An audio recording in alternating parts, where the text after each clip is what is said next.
আমাদের লাঞ্চ হয়ে গেছে আর দীঘার আউটসাইডের যে জায়গাগুলো আছে সেগুলো আমরা ঘুরতে যাব। তো তার জন্য আমি আর আমার পকো বেটু সানগ্লাস পরে রেডি হয়ে গেছি। কেমন লাগলো সেটা কিন্তু জানাবেন। প্রথমে চলে এসেছি শিব মন্দিরে আর তারপর যাব সি বিচগুলো ঘুরতে।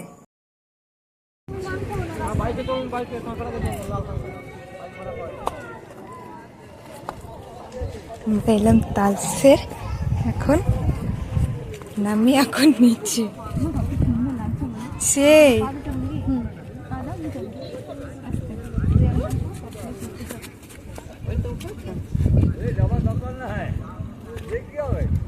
যাবো না গেলে হয়। যাই আমরা এখন ছোট্ট মতো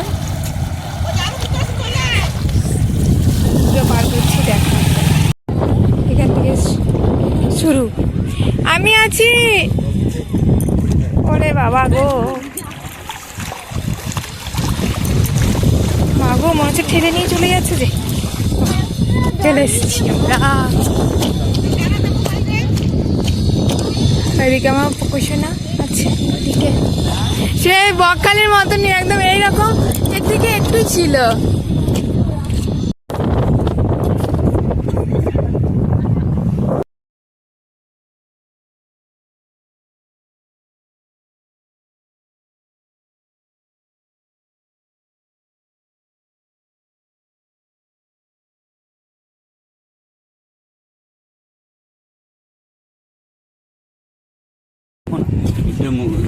কি বলে এটা?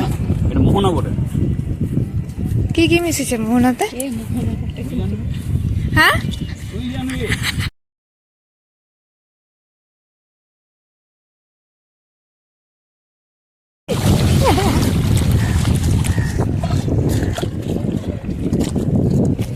চললাম আমরা মোহনা থেকে অন্য কোনো বিচের উদ্দেশ্যে।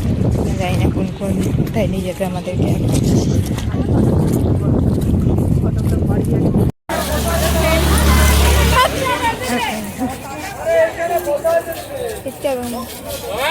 চলে গেল বেচুরা, এখনই দেখ দৌড়ে আজ তোরা, তোদের হলো না, তোরা যা ফটো তোলা হারা হলো।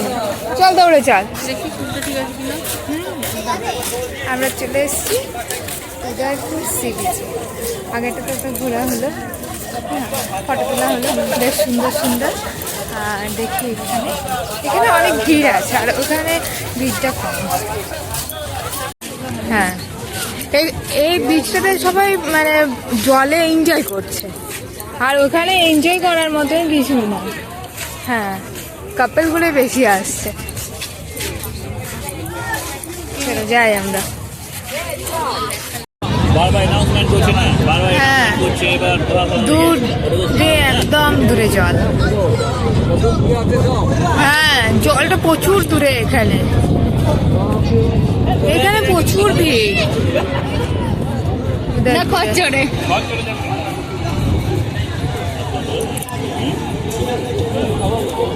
এ বাপ, প্রচুর ভিড়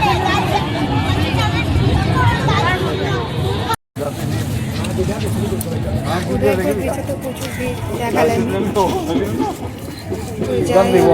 কোনো পিছে নামাটা খুব মুশকিল, আর বৃষ্টি পড়েছে তার জন্য আরো বেশি